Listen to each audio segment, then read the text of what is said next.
கோவிலின் அருகினில் கூடிய கூட்டங்கள் தலையா கடல் அலையா குழந்தைகள் பெரியவர் அனைவரை இழுக்கும் குமரன் அவன் கலையா கோவிலின் அருகினில் கூடிய கூட்டங்கள் தலையா கடல் அலையா குழந்தைகள் பெரியவர் அனைவரை இழுக்கும் குமரன் அவன் கலையா திருச்செந்தூரின் கடலோரத்தில் செந்தில் நாதன் அரசாங்கம் தேடி தேடி வருவோர்க்கெல்லாம் தினமும் கூடும் தெய்வாம்சம்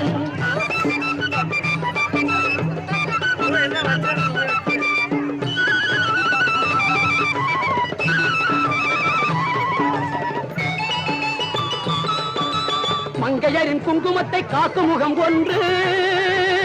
வாடுகின்ற ஏழைகளை காடும் முகம் ஒன்று சஞ்சலத்தில் வந்தவரை தாங்கும் முகம் ஒன்று